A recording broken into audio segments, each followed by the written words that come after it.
Assalamualaikum warahmatullahi wabarakatuh. Halo teman-teman, apa kabar? Kembali lagi belajar bersama channel YouTube Disdik Kota Depok menuju bintang. Belajar inovatif, terampil, dan menyenangkan. Apa kabar? Mudah-mudahan kalian selalu sehat ya.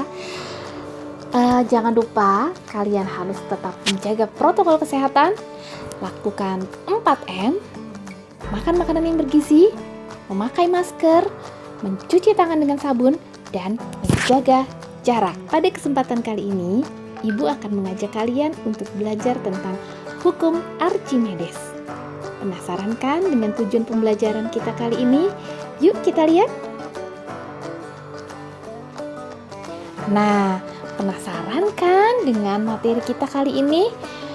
Yuk kita pelajari. Nah, kali ini kita akan belajar tentang hukum Archimedes. Nah, kamu mau tahu nggak alat apa saja sih yang menggunakan prinsip kerja hukum Archimedes? Nah, ada beberapa alat yang menerapkan hukum Archimedes. Misalkan kapal selam, kapal laut, balon udara, dan juga jembatan ponton atau jembatan terapung. Nah, bagaimana sih asal mulanya hukum Archimedes? Jadi, prinsip hukum Archimedes ini ditemukan oleh Bapak Archimedes yang tidak sengaja dia mandi di dalam bak mandi yang airnya penuh, lalu ketika memasukkan tubuhnya ada air yang tumpah. Nah, dari situ dia terpikir tentang hukum Archimedes. Nah, kalau kamu lihat di sini ada gambar suatu benda yang diukur beratnya pada saat di udara dan diukur juga beratnya pada saat benda tersebut di dalam air. Nah, ternyata hasil pengukurannya ini berbeda. Nah, apa ya yang menyebabkan perbedaan itu? Nah, menurut Archimedes, suatu benda yang dicelupkan sebagian atau seluruhnya ke dalam zat cair akan mendapatkan gaya tekan ke atas atau gaya apung. Nah, besarnya gaya tersebut sama dengan berat zat cair yang dipindahkan. Nah, di sini kamu bisa lihat ya. Di sini berat benda pada saat di udara adalah 7. Sedangkan berat benda ketika di dalam air adalah 4. Kalau begitu, ada berat zat cair yang dipindahkan ya. Berapa? 3. Nah, itulah besarnya gaya apung yang dialami oleh benda tersebut. Nah, supaya kamu lebih paham lagi, yuk kita lihat latihannya. Di sini ada gambar sebuah mahkota yang diukur ketika di udara besarnya adalah 5 Newton. Lalu ketika di dalam air hasil pengukurannya adalah 4,75 Newton. Nah, berdasarkan gambar diketahui bahwa berat mahkota di udara dan mahkota di air itu berbeda. Nah, yang jadi pertanyaan adalah berapa gaya apung yang dialami oleh benda?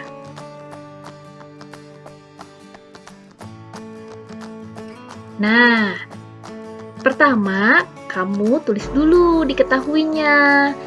Dari soal dapat diketahui bahwa berat benda atau WU di udara itu sebesar 5 Newton. Sedangkan berat benda di air atau WA sama dengan 4,75 Newton. Nah, sekarang yang ditanya berapa gaya apungnya, berarti FA-nya. Nah, ingat ya rumus tadi, FA sama dengan berat di udara dikurang berat di air. Nah, jadi kalau berat di udara 5 Newton, maka berat di airnya 4,75 Newton. Sehingga gaya apung yang dirasakan oleh benda tersebut atau oleh mahkota tersebut adalah 0,25 Newton. Nah, sudah paham kan? Selanjutnya, kita akan mempelajari peristiwa tenggelam, melayang, dan terapung. Nah, kalian pasti sudah tahu peristiwa itu. Tapi, kalian tahu nggak mengapa bisa terjadi peristiwa itu?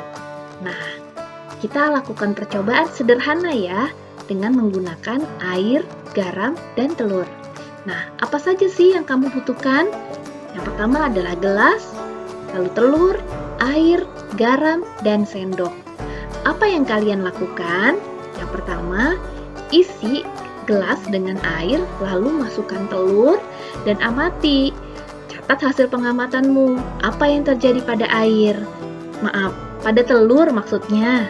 Nah, selanjutnya tambahkan garam, lalu larutkan ke dalam air sampai telurnya itu menjadi melayang. Nah, jadi kamu tambahkan 1 sendok, dan selanjutnya. Setelah itu kamu catat berapa sendok yang kamu masukkan sampai si telurnya melayang seperti ini. Nah, selanjutnya tambahkan garam, lalu larutkan lagi di dalam air sampai telurnya terapung.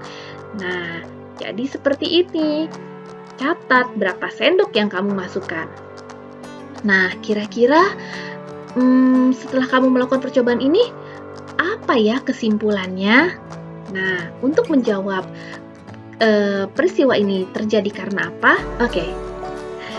Nah, mengapa telur tadi menjadi tenggelam, melayang, dan terapung?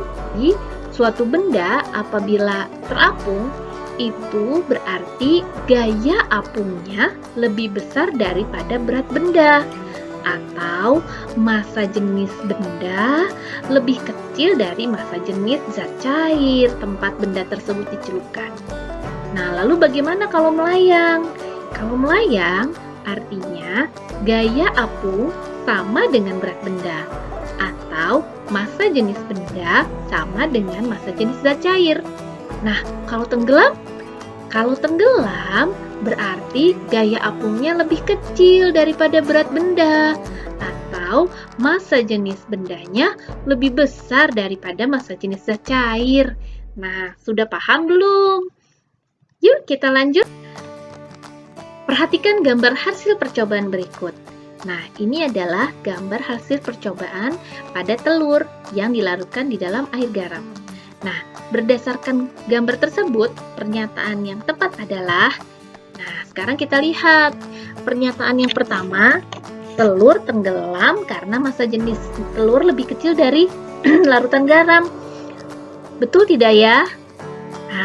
Betul sekali jawaban kamu. Ini tidak tepat. Kenapa? Karena telur itu tenggelam karena massa jenis telurnya lebih besar daripada garam. Kita lanjutkan pertanyaan yang kedua. Telur melayang karena massa jenis telur sama dengan larutan garam. Nah, jawaban ini tepat sekali karena suatu benda melayang apabila massa jenis benda sama dengan massa jenis zat cairnya. Yang ketiga, telur mengapung karena gaya apung lebih besar dari berat telur. Pernyataan ini bagaimana ya? Nah, tepat sekali. Pernyataan ini benar. Sebuah benda akan mengapung apabila gaya apungnya lebih besar dari berat benda. Nah, yang terakhir, telur tenggelam karena gaya apung lebih kecil dari berat telur. Nah, ini juga benar.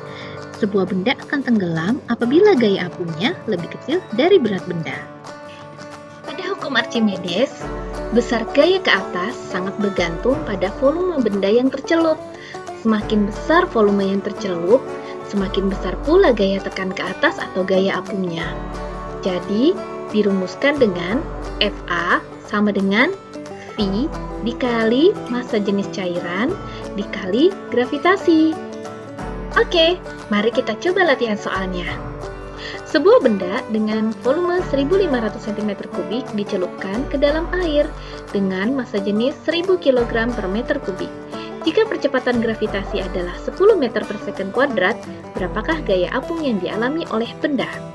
Nah, kalau kita lihat soal tersebut, maka dapat diketahui bahwa volume benda adalah 1500 cm3. Nah, kalau seperti ini, satuannya masih cm3, maka harus diubah menjadi meter kubik. Nah, masih ingat ya cara mengubahnya? Dari cm3 ke meter kubik itu caranya adalah dibagi dengan 1 juta. Ya, jadi hasilnya adalah 0,0015. Nah, lalu informasi apa lagi? Di sini dikatakan massa jenis. Massa jenisnya adalah 1000 kg per meter kubik.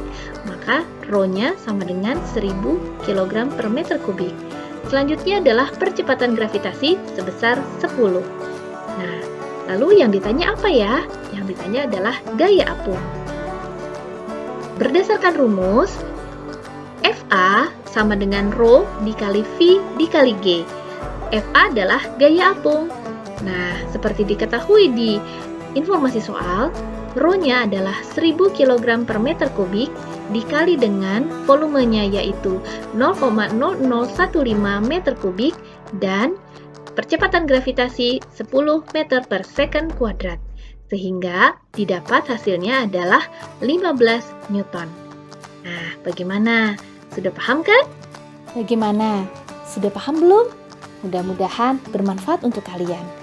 Jangan lupa selalu jaga kesehatan dan tetap semangat belajar walaupun dalam kondisi pandemi. Salam sehat dan semangat selalu. Wassalamualaikum warahmatullahi wabarakatuh.